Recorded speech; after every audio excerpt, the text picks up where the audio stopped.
have three distinguished female employees of GDI who have been part of the organization since its inception and have handled plethora of projects, plethora of organizational activities, and have a wide spectrum of experiences in the academic as well as in the professional space.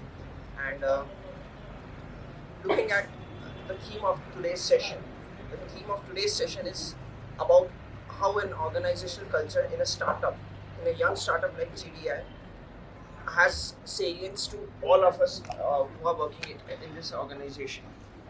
At present, we are quite much acquainted with the term of startups, and rightly so, because the buzz around startups is so much that every time in our news feeds, to all our social medias, to all the great success stories are of startups emerging in various countries, and India is being held as the beacon of enterprise in this 21st century. In this regard, it has been defining change makers of this decade. They are definitely going to be the entrepreneurs who are bringing up some fantastic ideas to revolutionize and change the world. GDI too happens to be a startup, but unlike some startups chasing valuations, we are chasing value. Unlike some startups who wish to become a unicorn with $1 billion market capital, we are aspiring to make a difference in the lives of billion people. And in this regard, how does a culture in an organization like GDI is relevant, and how it should be, and what has been the experiences of my fellow panelists here, we are going to discuss on this front. So thanks a lot for coming to this show, Ritwika, Shraddha and Ayushi. And I would like to ask you, first question, you have all been working previously in various other organizations, and what was your decision to join a startup, especially a consulting startup like GPA? So I would like to start off with Ritwika. I wasn't specifically looking at startups or established organizations. I was open to all. But definitely, like, working at a startup has its own sets of challenges, which I'm sure we will come to subsequently. But yeah, like, for me, it was consulting that I was looking at, because that's just something that gives you a lot of experience in different kind of sectors, and that is something that I was looking for. A lot of the structures and processes of the systems were yet to be put in place, and do you think, how did that affect your decision, or you were excited to basically take this? It was exciting because I'd spoken to other team members in the past, like especially during the team interaction, and also just from my circle, like I'd reached out to people, and I knew that because it's a startup, there's a lot of scope to work on things other than just your project, so you can actually help with different org level activities, such as be it blogs, be it the newsletter, be it actually putting in other processes together. So that was definitely something that was exciting. So it was definitely an added thing, which made me complete. On international organizations, and after that coming into a startup, what was your decision that led you to work at GE? So, I mean, after my master's, I joined WFP in Rome, and it was a great experience. Very well reputed organization, very comfortable, very, very well paying. But I also felt that at my age, I had to sort of push myself a little more, and it was getting very comfortable. So I wanted to, be a part of something where you get to do things from scratch, and where I could be challenged a bit. So that was my motivation of, wanting to explore working with a startup. Why consulting? Because I had spoken to a lot of people, and I felt like you could get to work across different sectors in a short span of time. You get better with your problem solving skills. So that's why I wanted to explore the space of consulting. And so, I mean, I was exploring quite a few organizations along with GDI. And again, when I spoke to a lot of people, they actually told me about Ankur, and they told me that he's a very people person, people's focused person, and you should definitely go and join GDI.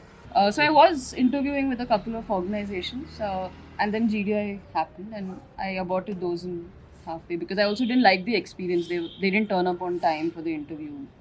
many times, and I thought like that was a little unprofessional, and I just liked the experience, the interview experience at GDA. Center for Civil Society, and I was there for 5 years. And I was in a very comfortable mode, like doing field stories, doing lot of creative videos and all. Uh, it was not at all in my mind that I will change my organization. I was thinking, but not that rigorously that I wanted to change the organization. Uh, I got a chance to work as a freelancer with Ankur, and I like really enjoyed the work. Very tight, time bounded uh, project that I got, and I delivered my best, and they liked it. The decision that made me push from like a very uh, structured organization to a startup was a lot of ownership I'll get. Like I can start things from scratch. I can take organization building things on my plate, which I like basically. So yeah, that was my decision maker. Ownership will be the first thing. I'll not under anybody's shadow कि यार जो काम दिया गया है सिर्फ वही करना है. I can initiate new things, I can initiate new processes and then drive those processes. Yeah, that was my decision. Going to this next question, I know that in startup when you three joined, I don't think that many structures and processes were in place, as you also mentioned rightly in front of in the start. I wanted to know from you what has been the biggest challenge uh, in those periods when you joined, and because consulting as a whole is a very objective driven profession. Like you work in structures and frameworks. Okay, you basically try to bring in a sort of objectivity into the problem solve statements, but on the other hand the ecosystem in which you work is very unstructured one. So as a startup, any founder or a co-founder would like to pitch that these rigidity on structures being less offers more flexibility to their employees. Okay, so as a consultant, how did you find how did you find yourself navigating through the flexibility or sometimes the structural frameworks wherever they were required? So how did you navigate through those dilemmas? Like when you experienced at certain point of time, you might have experienced that there is no structure to what you are doing, and then you need to do structuring a bit in terms of the organizational processes as well. And on the other hand, and what was the biggest learning out of it basically? By the time I joined, most of the processes that we are talking about at an org level were already in place. I've also worked at an established enough organization, and there's definitely difference when it comes to how an organization is, say, 10 years, 12 years, 15 years into in its making. But if I compare it to the startup I've worked with before, it was pretty smooth considering it's just been a year and a half at this point. Like a lot of thought has already gone into what we want to build, and I think a lot of it also comes from the team. Like a lot of it is because the team decides to pick up certain things that they feel about, and ensure that something happens on those fronts. So yeah, like I think it wasn't difficult as such. Like I mentioned, by the time I joined, most of the processes were already in place, so it wasn't really challenging as such. Handle this one. I can say when I joined, there was no color palette of a GDI basically as such. How the logo will be used, how the globe property of GDI, how will that be used across all the collaterals of GDI, external facing collaterals. So I think setting up that process, I really enjoyed also.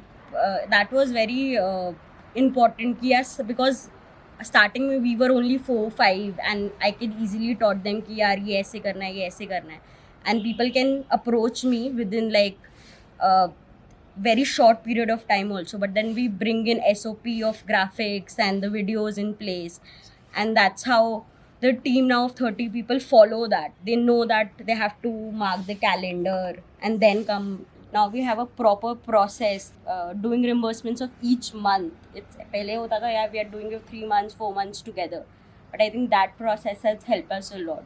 the organization. Yeah, to do all the non-core work, which is actually very very essential. So let's say if we are working in a consulting environment where you are posted at certain location, putting in those structures and processes in place is very very essential. Just because someone else has already done that, people really don't sometimes realize the worth of it. I think so, because as Ayushi rightly mentioned, if these processes were not in place, we would be spending a lot of our time and commitment towards resolving these issues. And it takes really a great amount of effort. Having been part of starting many clubs myself in college, so I can really relate to it. And Shraddha, wanted to know from you, when you joined, perhaps you are one of the most seasoned professionals here. Like you have had great experience in terms of working internationally as well. So, when you joined, what was the biggest challenge that you faced in here, like in an environment where everything was unstructured, and how did you what was your biggest learning in basically navigating through this? And if I have to compare those experiences, I think it was very smooth when I joined GDI, because it was a very small team also. So, I quickly got to know people, made friends, and, I mean, if I had any challenges, I was very easily able to also discuss it with Ankur. So, to be very honest with you, actually, it wasn't very challenging. The first few months, they really weren't challenging. And in terms of processes where we felt that there should have been processes and if they've not been, I think we've had opportunities to give that feedback, and I think 90% of those things have been implemented. Like, I think one of Okay. the things that I had written on the chit last Miraki and Bhutan, I think it was around, if I recall correctly, was around having like a proper PD process in place and appraisal, and that got incorporated within few months.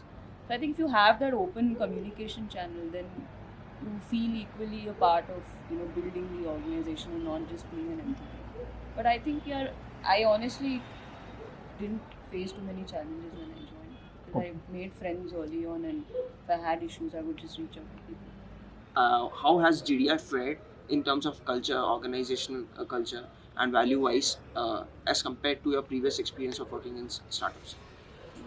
Yeah, it's been a fair enough experience. Like, uh, What are yeah, the hits and misses that you would say?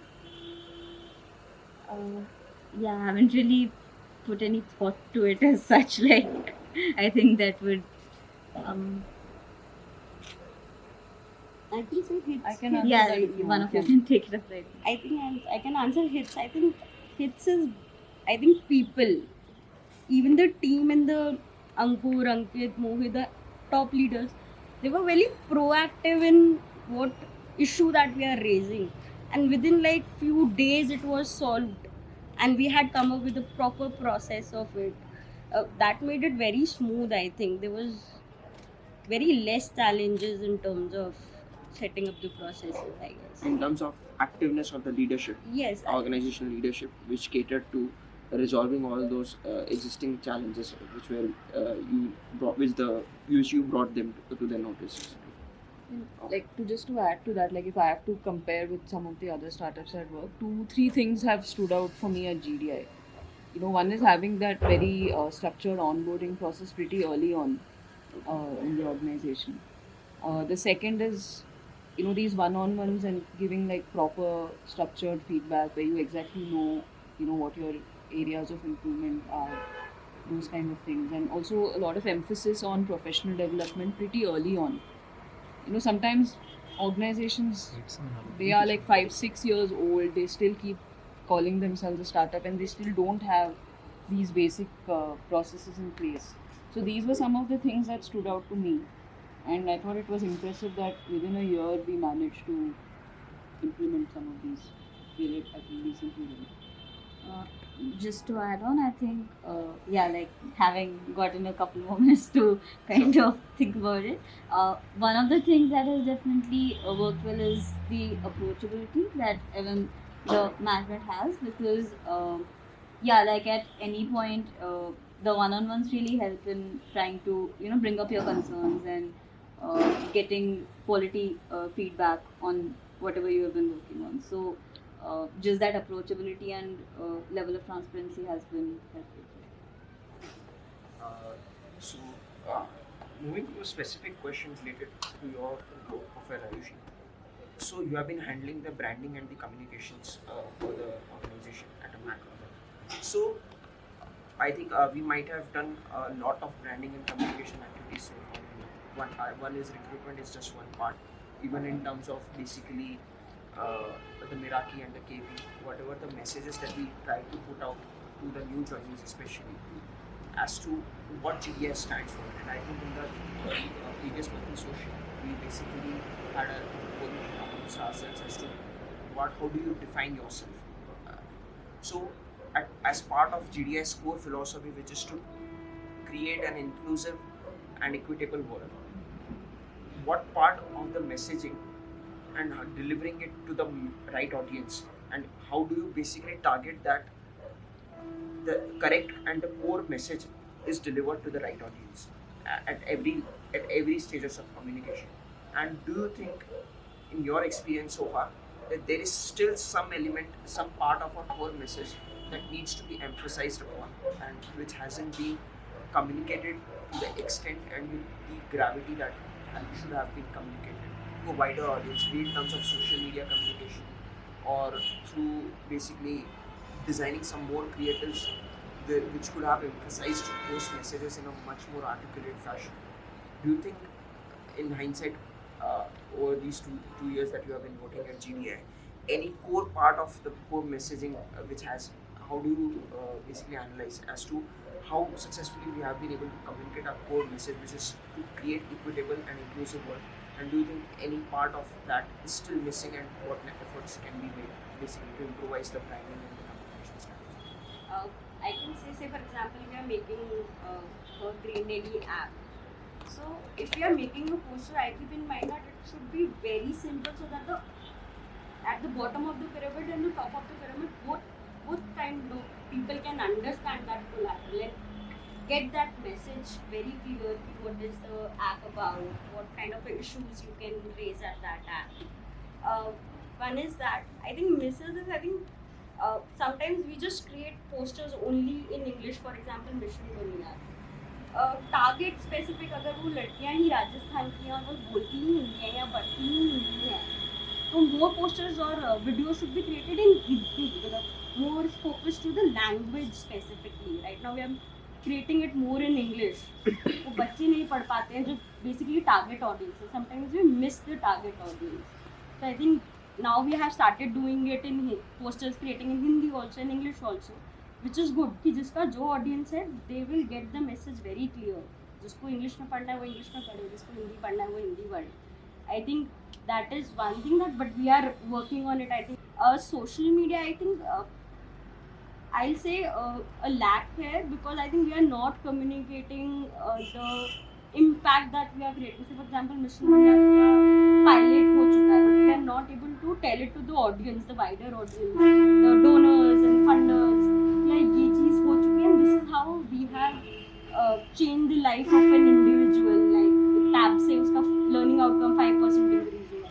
So I think that's it on my part, and I can say, because I have been specialized into video, that I have not got an opportunity to do that field videos, ताकि वो larger audience, funder, donors तक पहुँच सके, and they can see the wider impact of it.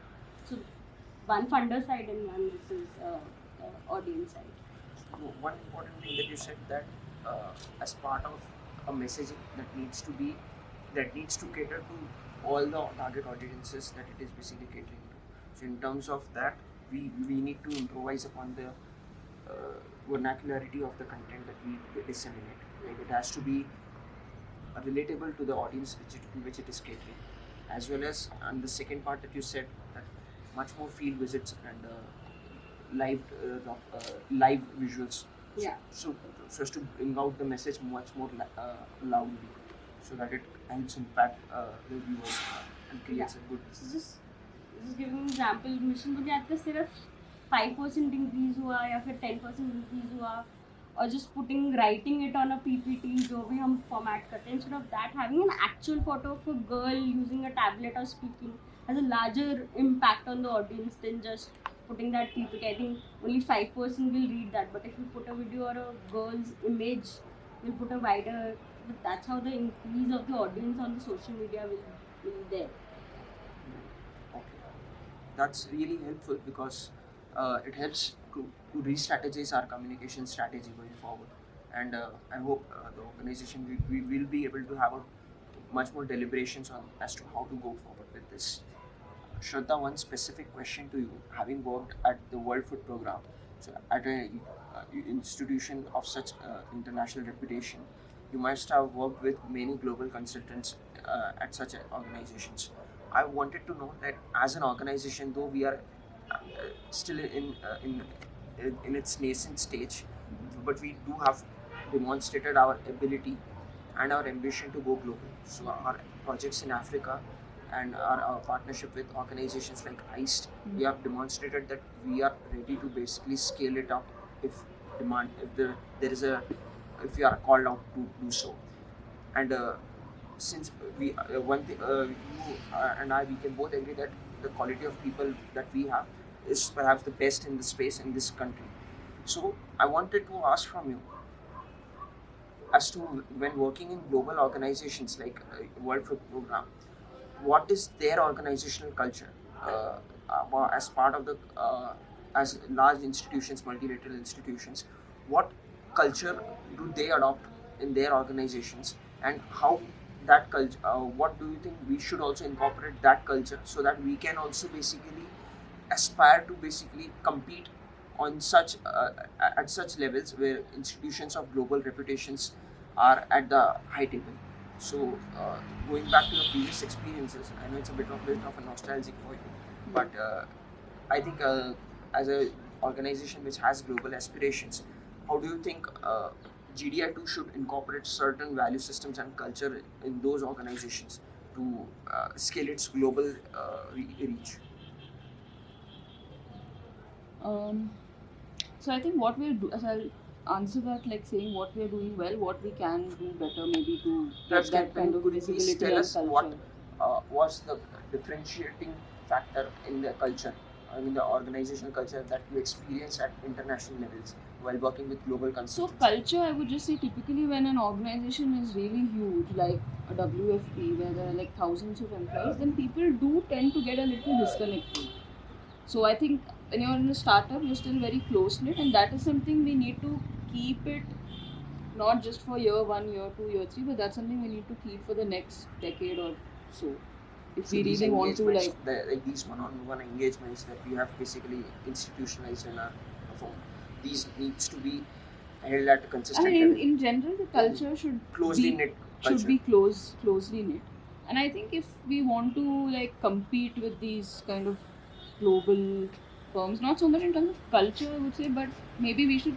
It's also we are still very young, but in maybe a couple of years, we should also start engaging more on these, global platforms, webinars, talk shows, where we are sort of giving our opinion on a topic that's of global interest, right? That's when people will also start seeing us as someone who's been adding value to this topic that's of interest. I think a lot of organizations they do that, and that is something we should explore doing in 3 to 4 years. So issues In like terms of climate, culture, I wouldn't say we should strive for something that is existing there. I think when an organization is smaller, the culture is better because you're like a closely knit team, and I think we also need to make sure that everyone who is onboarded, they are passionate about social impact. Like in fact, that was something I felt that was sometimes missing in these bigger organizations because people just get so comfortable with the position, power, pay, and somewhere that passion just dies down. So I think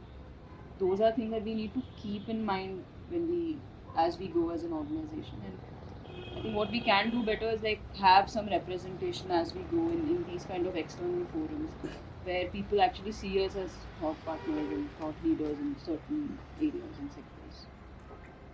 So this aspect that you said about the kind of organizational culture is largely basically driven through the people the organization incorporates. So you have also handled the recruitment drive recently.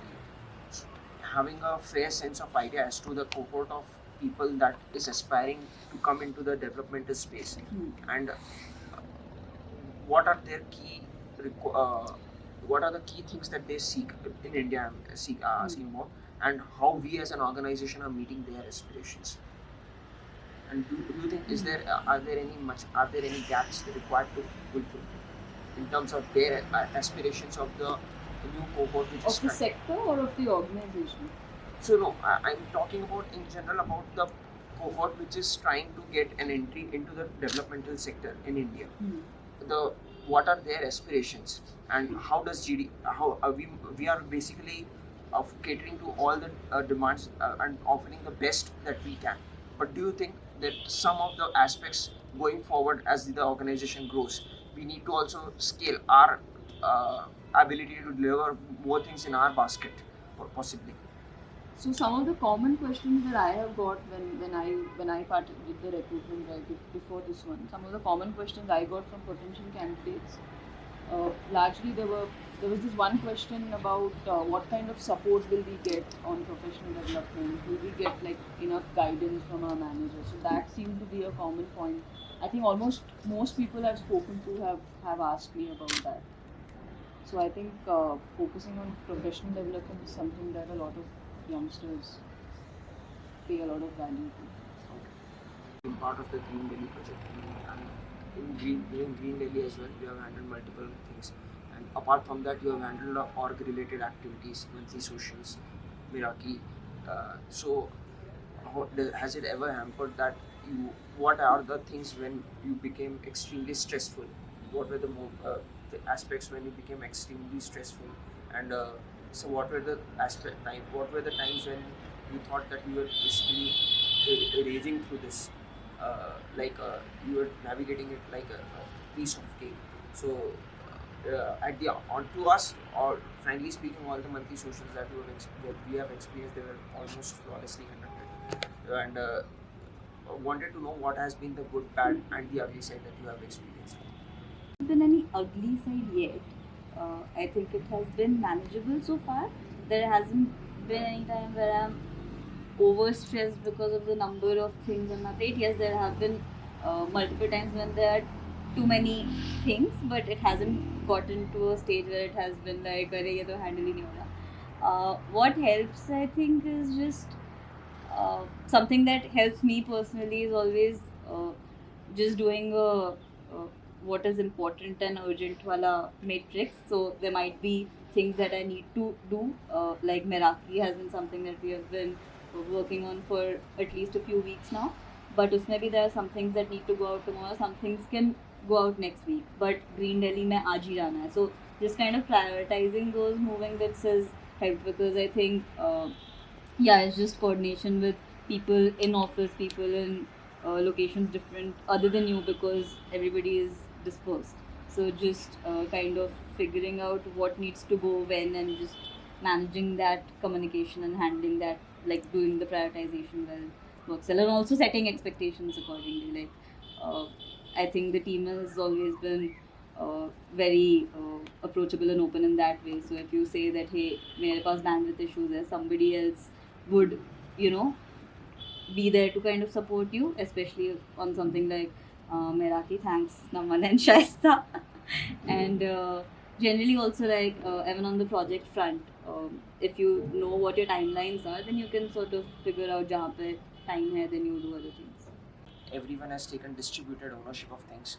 So Naman has taken campus, you have taken Miraki, you have taken monthly socials. Miraki is obviously a connected exercise, although it goes to the organizing committee. But Shraddha, going to you, you have handled multiple projects in the organization as well.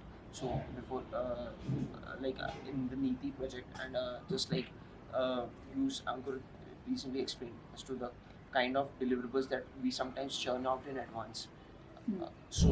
How does having that foresight into the project execution? Can you elaborate how has that seeped into your professional psyche, I would say, and having a foresight as to what kind of deliverables that could be asked, and basically churning out them in advance. And regarding that, how do you map those things on your timeline? I don't think I've been 100% successful in having that But you have foresight certainly made a yet. headway. It's just you keep doing, you make some mistakes and you learn from that and you take the feedback that you're getting in a positive manner, and that's how you keep going. I mean, I won't say that I have reached a point where I'm always able to anticipate that these are the few things that I should probably start working on because that could come up. But that's what I said, like it's an ongoing process, and you probably get this feedback on certain occasions and you then try to implement that. I won't say that I've gotten there. It's still a work in progress.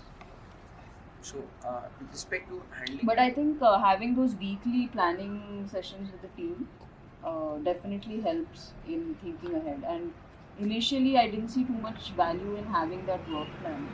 But once I made this very detailed version of the work plan, and even when I was making it, I wasn't very convinced. But when I actually did it, I realized it helps you plan quite a bit in advance, and at least whatever the best ability that you can to have that foresight of what you might need to work. So I think that planning helps. planning. It was truly insightful having this conversation with you, because many of the folks who have joined, including me, who joined at a later point of time, were not really aware about the experiences that you faced in the early stages of your career at GDI.